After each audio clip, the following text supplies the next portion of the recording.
नमस्कार विद्यार्थी मित्रांनो, स्वागत आहे तुम्हा सर्वांचं महा एक्झाम पॉइंट एज्युकेशनल यूट्यूब चॅनलमध्ये। तर मित्रांनो, आज आहे जिल्हा परिषद भरतीचा कनिष्ठ सहाय्यक या पदाचा मित्रांनो जे की परीक्षा पूर्ण झालेली आहे। तर वेगवेगळ्या सत्रामध्ये ही परीक्षा जे मित्रांनो जे की घेण्यात आलेली आहे। तर मित्रांनो, आपण आता या व्हिडिओमध्ये पाहणार आहोत की नेमकं आज झालेल्या जिल्हा परिषद कनिष्ठ सहाय्यक या पदाकरच्या परीक्षेमध्ये नेमकं कोणत्या प्रकारचे प्रश्न विचारण्यात आलेली होती, काय क्वेश्चनचा डिफिकल्टी लेवल होता, आणि जर मित्रांनो तुमची उद्या किंवा परवाला जे की अपकमिंग सिव्हिलची एग्जाम आहे आणि त्यानंतर फार्मासिस्टची एग्जाम आहे, तर त्या पदांसाठी कोणत्या पद्धतीने तयारी करावी लागेल आपल्याला या संदर्भाची संपूर्ण काही माहिती आपण या आजच्या विचारण्यात आलेल्या प्रश्नावर आपण अॅनालाइज करणार आहोत। तर व्हिडिओ खूप इम्पॉर्टंट आहे, व्हिडिओला तुम्ही शेवटपर्यंत काळजीपूर्वक पहा मित्रांनो।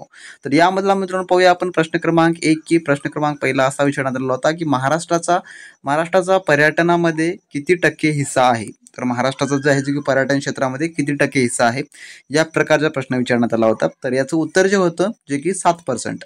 तर 7% एवढा जो आहे महाराष्ट्राचा पर्यटनामध्ये हिस्सा आहे। त्यानंतरचा प्रश्न क्रमांक 2 असा आहे, पहिले पर्यटन धोरण केव्हा जाहीर झाले। पहिले पर्यटन धोरण, तर पहिले पर्यटन धोरण जे आहे जे की 1982 साली जे आहे जे की जाहीर झालेले आहे। तर आपण या व्हिडिओमध्ये सर्व सेक्शनचे क्वेश्चन पाहणार आहोत। सुरुवातीला जे आहे आपण जीकेचा सेक्शन कव्हर करतात आणि जीके मध्ये जर पाहिलं तर तुम्हाला जे आहे जे की रिसेंटली अपडेटेड करंट अफेअर्स यावर देखील फोकस करा, कारण त्यावर आधारित देखील परीक्षेमध्ये प्रश्न येत आहेत।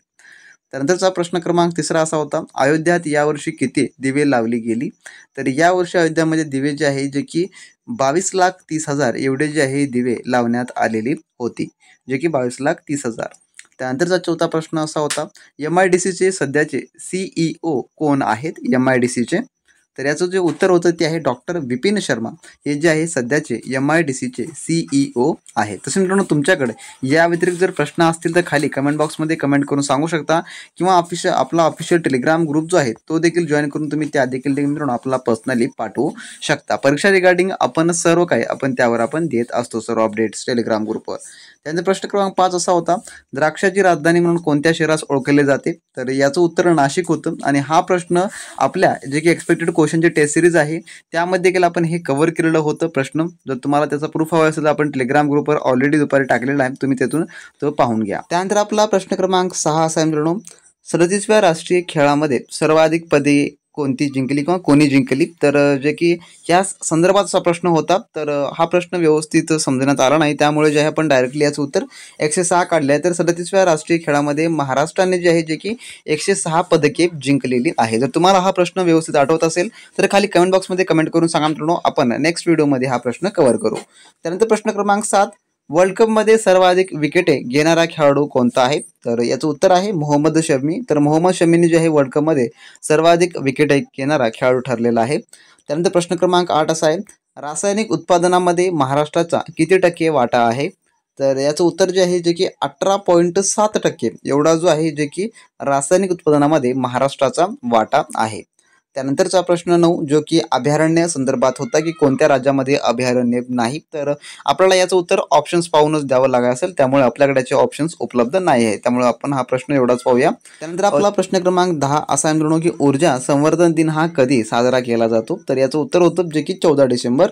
14 डिसेंबरला ऊर्जा संवर्धन दिन हा साजरा केला जातो। तसे मित्रांनो, तुम्ही अजूनही आपले IPS पॅटर्न आधारित जिल्हा परिषद भरती स्पेशलसाठी मित्रांनो एक्सपेक्टेड क्वेश्चनचे टेस्ट किंवा नोट्स मिळवू असाल, किंवा जर तुम्ही सिव्हिल किंवा फार्मसीची एग्जाम देणार असाल उद्या परवा, त्यासाठी मित्रांनो जे की IPS पॅटर्न आधारित परिपूर्ण आपलं जे मित्रांनो टेक्निकल क्वेश्चन बँक मिळून असाल तर लगेच मित्रांनो मिळवून घ्या। त्यामध्ये आपण परीक्षा रिगार्डिंग सर्व काही अतिशय महत्त्वाचं आहे ते आपण ते इन्क्लूड केलेलं आहे मित्रांनो, आणि आतापर्यंत बऱ्याच एक्झाममध्ये मित्रांनो जे की आपले क्वेश्चन्स विचारण्यात आलेले आहे, त्यामुळे ते अतिशय महत्त्वाचं आहे। जर तुम्हाला ते मिळवायचं असेल तर डिस्क्रिप्शन बॉक्समध्ये आपल्या ऑफिशियल व्हॉट्सअप सर्व्हरची लिंक देखील देण्यात आली आहे, तुम्ही त्यांच्याशी कॉन्टॅक्ट करून त्या ठिकाणी मित्रांनो सर्व काही अवघ्या 5 मिनिटांमध्ये मिळून मित्रांनो तुम्ही चांगली तयारी मित्रांनो लागू शकता। सर्व काही परीक्षा अति संभव आहे, त्यामुळे ते नक्की मिळवा आणि मित्रांनो तयारीला लागा। त्यात प्रश्न क्रमांक 11, ॲमेझॉनचे नवीन केंद्र कोठे आहे। तर याचं उत्तर आहे मुंबई या ठिकाणी आहे। त्यानंतर प्रश्न क्रमांक 12, आनंदी कर्मचारी रँक भारताचा कितवा आहे। तर असाच एक प्रश्न होता आनंदी कर्मचारी, तर हा प्रश्न देखील आपल्याकडे व्यवस्थित आलेला नाही, त्यामुळे हा प्रश्नाचा आपण उत्तर 126 हा या बेसिसवर दिलेला आहे, जे की हॅपी इंडेक्स असतो, जो हॅपी इंडेक्स असतो त्यानुसार जे आहे भारताचा 126वा क्रमांक आहे। त्यानंतरचा प्रश्न क्रमांक 13, कोळसा सर्वाधिक मिळतो म्हणून त्याला कोळसा राजधानी म्हणतात. तर कोणत्या ठिकाणाला? तर ते आहे धनाबाद. धनाबाद या ठिकाणी जे की सर्वाधिक कोळसा मिळतो, त्यामुळे या ठिकाणाला कोळसा राजधानी असं संबोधलं जातं. प्रश्न क्रमांक 14वा, राजमा जीआय टॅग कोणत्या राज्याला आहे? तर राजमा जीआय टॅग जो आहे, जो की जम्मू आणि काश्मीर या राज्याला आहे. जम्मू आणि काश्मीर हे जे आहे याचं उत्तर होणार नसेल. तर हे काय मित्रांनो जे की जीके जे क्वेश्चन होते विचारण्यात आलेले आहेत, अशा प्रकारची आजच्या एक्झाममध्ये विचारण्यात आलेली ही सर्व काही प्रश्न आहेत. थोडक्यात डिफरंट आहेत, परंतु हे सर्व काही लेटेस्ट आणि जे काही महत्त्वपूर्ण जीके आहे त्यावरच आधारित प्रश्न आहेत. त्यानंतर पाहूया आपण मराठी ग्रॅमरचं सेक्शन. मराठी व्याकरणाचं काय नेमकं जे की आज पॅटर्न होता, ज्यामध्ये उतारावर 4चे प्रश्न आहेत. उतारा हा फिक्स असतो मित्रांनो, उतारावर तुम्हाला 4 ते प्रश्न येणार. त्यानंतर आहे जे की काळावर आधारित प्रश्न होता. त्यानंतर समानार्थी शब्द, विरुद्धार्थी शब्द, त्यानंतर अधोरेखित जागी योग्य शब्द लिहा किंवा भरा हा होता. त्यानंतर वाक्याचा योग्य क्रम लावणे, वाक्याचा योग्य क्रम यावर आधारित प्रश्न होता. त्यानंतर बौद्धिक चाचणी, तर बौद्धिक चाचणी म्हणजे नफा व तोटा यावर 2 प्रश्न होते, जे की मराठी त्यामध्ये गणित आणि जे की बुद्धिमत्ता हे दोन्ही टॉपिक इन्क्लूड असतात. त्यामुळे फक्त एका टॉपिकवर फोकस करू नका. गणित आणि बुद्धिमत्ता हे दोन्ही त्यामध्ये कंबाईनमध्ये विचारलं जातं मित्रांनो. त्यानंतर टक्केवारीवर 2 प्रश्न होते. भागीदारी यावर प्रश्न आला होता. बोर्डॅमस जे की सिम्प्लिफिकेशन यावर 2 प्रश्न होते. जे की अप्रोक्सिमेशन्स यावर 1 प्रश्न होता आणि वेळ व अंतर काढा यावर 2 ते 3 प्रश्न आज विचारण्यात आलेले आहेत. त्यानंतर चुकीची मालिकावर 3 प्रश्न. सांकेतिक भाषा हे तर कंपल्सरीच असतं. सांकेतिक भाषा यावर तर फिक्स प्रश्न येणारच असतो. त्यानंतर आहे अक्षर मालिका यावर आणि नातेसंबंध यावर देखील प्रश्न विचारण्यात आलेला होता. तर हे थोडक्यामध्ये ह्या प्रकारचा पॅटर्न होता, जे की बुद्धिमत्ता आणि गणिताचा. तर परीक्षेमध्ये तुम्हाला विशेषतः जे आहे जो की टॉप स्कोरिंग टॉपिक्स म्हणजे जे की मराठी व्याकरण, इंग्लिश ग्रॅमर आणि बुद्धिमत्ता व चाचणी, बुद्धिमत्ता आणि गणित हे जे टॉपिक्स आहेत, हे सब्जेक्ट आहेत, यामध्येच तुम्हाला स्कोरिंगसाठी चान्स मिळतो. कारण का ते तुम्हाला फक्त सिलेबसवर आधारितच विचारलं जातं. त्यामुळे तुम्ही सर्व जर शॉर्ट ट्रिक शिकला असाल, सर्व तुम्हाला बेसिक नॉलेज असेल या सर्व सब्जेक्ट जातं मित्रांनो, तुम्ही नक्कीच त्या तिन्ही सब्जेक्टमध्ये चांगले गुण मिळवू शकता. आणि जर मित्रांनो तुम्ही अजूनही आपले जिल्हा परिषद भरतीसाठी मित्रांनो एक्सपेक्टेड क्वेश्चनची टेस्ट किंवा नोट्स मिळवत असतात, तर लगेच आपल्या व्हॉट्सअपशी कॉन्टॅक्ट करून घ्या. आणि ज्यांची सिव्हिल किंवा उद्याची फार्मसीची एक्झाम असेल त्याने जर टेक्निकल आपला क्वेश्चन बँक नक्की मिळवून घ्या.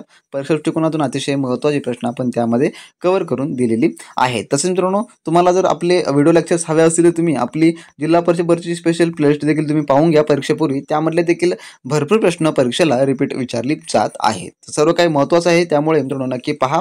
आणि मित्रांनो जर तुम्हाला स्पेशली PDF हवे असेल तर मित्रांनो आपला टेलिग्राम ग्रुप देखील जॉईन करू शकता. तर भेटू नेक्स्ट व्हिडिओमध्ये. अशी होती आपली प्रश्न. जर आवडला असेल व्हिडिओ नक्की लाईक करा, चॅनल नवीन असाल सबस्क्राईब करून घ्या आणि मित्रांनो हा व्हिडिओ तुमच्या मित्रांसोबत शेअर करायला मात्र विसरू नका. भेटू नेक्स्ट व्हिडिओमध्ये. तोपर्यंत बी प्रॅक्टिस क्रॅक एक्झाम.